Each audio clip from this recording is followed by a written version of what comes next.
ce style, je veux dire, comment ça s'appelle? Il n'y avait pas de nom en fait. Et donc, c'était le moment du cyberpunk. Et le gars, il pense, il y a beaucoup de vapeur dans le steampunk, il se dit steampunk, et il écrit ça comme une blague, comme un joke. Et du coup, le gars, il publie ça dans un article, et le mot est devenu, quoi. Le style existait depuis 150 ans, mais il a pris un nom. Donc petit à petit, plein de gens ont écrit. Les gens, en fait, ils ont commencé à fabriquer des objets, des costumes, des objets qui correspondaient à cet univers. Ça a commencé à devenir un art. Et là, du coup, c'est devenu une culture. Maintenant, on trouve des gens qui font de la peinture steampunk. Il y a des groupes de musique steampunk internationaux. Ça va dans tous les sens. Ah oui, même la musique alors. Même de la musique, tout à fait. Il y a plein de groupes américains qui sont énormes. D'accord, alors si je regarde les détails, tous les détails, on a de la technologie un petit peu quand même, ou c'est vraiment En fait, il faut voir que c'est une uchronie, c'est de la science-fiction. Donc on part du monde victorien, du 19e siècle, mais pas forcément en Angleterre, dans le monde en entier. Et donc, la civilisation a avancé sans le pétrole. Donc les choses se sont développées avec de la vapeur, des mouvements d'horlogerie, de l'électricité, des choses. On a l'électricité quand même. L'électricité, bien sûr, il y avait Tesla, Edison, tout ça. Oui, donc on voit des antennes Tesla, par exemple. Ah oui. Donc du coup, comme il n'y a pas de pétrole, il n'y a pas de matière plastique. Donc on a exploré tout le magnétisme en fait. C'est ça, tout à fait, oui. Et même, comme c'est de la science-fiction, on peut imaginer qu'on voyage dans le temps, qu'on a découvert des sources d'énergie avec un liquide vert qui envoie des rayons. Donc c'est de la science-fiction, on peut aller dans tous les sens. L'intérêt du steampunk, c'est qu'en fait, toutes les cultures du monde peuvent s'intégrer dedans. Ouais, on a des amis, c'est un Maharaja steampunk, il y a des ninjas steampunk, il y a à Hawaï, il y a des steampunk, ils font du steampunk à Hawaï. On fait des cowboys steampunk, on va dans tous les univers. En fait. Est-ce qu'il y a des différences entre les pays? Est-ce qu'il y a une culture steampunk France? Non, il n'y a pas de différence, mais chacun met sa culture dedans, en fonction de ses origines. Comme c'est l'époque victorienne, ils repartent de cette époque, comme ils étaient chez eux, et ils l'avancent, ils le passent dans le futur. D'accord. Et les codes, un peu, c'est de retrouver des matériaux. Ah oui, alors les codes, c'est de retrouver un petit peu des matériaux nobles, du cuivre, du laiton, tous ces métaux, il n'y a pas de plastique, du bois. Dans l'habillement, c'est du cuir, c'est des beaux tissus, de la soie, du lin, des choses comme ça. Et puis, on imagine que dans cette science-fiction et cette avancée de la société, la mode a avancé beaucoup plus doucement. En fait, les femmes sont encore avec des corsets, des belles jupes, les hommes ont des gilets, des beaux chapeaux, mais façon steampunk, avec toujours du laiton, des engrenages, il y a des codes un petit peu comme ça. Dans la vie normale, on a miniaturisé les choses. Dans le steampunk, on a tendance à les grossir, on fait une caricature. Si on fait un chapeau, on le fait plus gros. Si on fait une arme, on la fait plus grosse. C'est un petit peu la chose comme ça.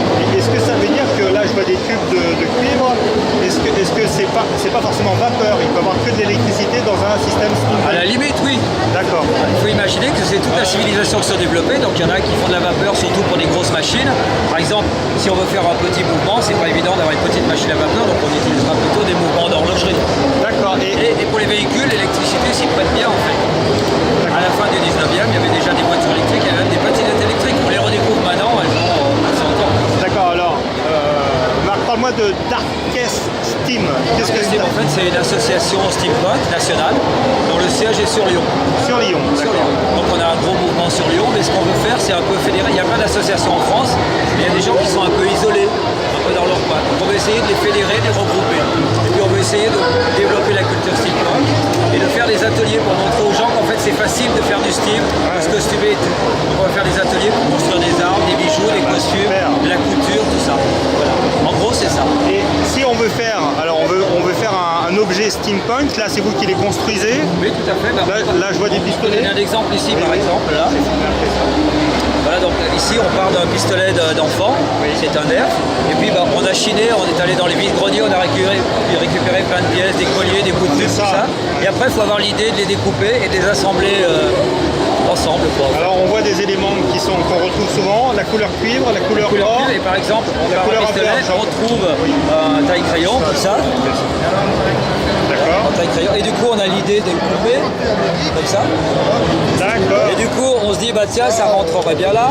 D'accord. Du coup on a un pistolet creux, on a une poignée de porte, il y a on se dit que ça de créativité. Voilà, c'est ça. le manche du truc et du coup on arrive à faire un pistolet steam.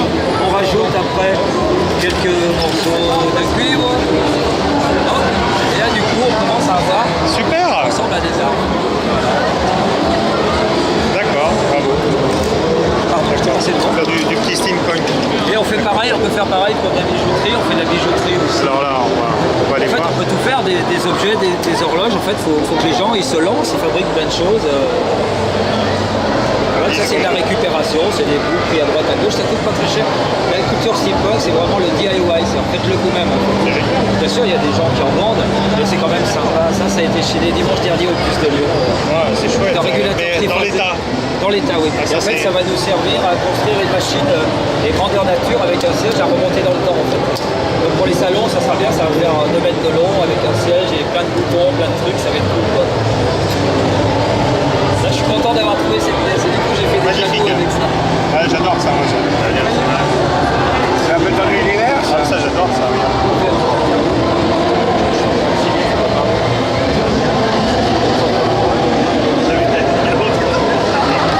Donc Marc, pourquoi tu es venu au steampunk? Qu'est-ce qui a fait que ça a déclenché En fait, la passion? c'est très simple. Il y a deux faits majeurs en fait.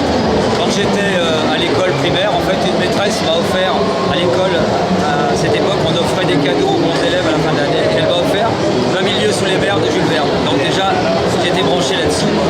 Après, mes parents étaient dans la bijouterie et donc je faisais du clockwork, c'est-à-dire on montait des pièces d'horlogerie. Donc j'ai mis de côté des bouts de cuivre, des bouts de roue dentée pendant des années de côté dans les tiroirs. Et puis en 2005-2006 sur internet, j'ai vu des objets et j'ai enfin compris que ça avait un nom, le steampunk. Donc du coup, j'ai décidé de créer plein de choses avec et c'est parti comme ça. Voilà. Bah, merci beaucoup pour cette interview et puis je Je t'en vais prie, diffuser avec ça sur la plaisir. chaîne YouTube.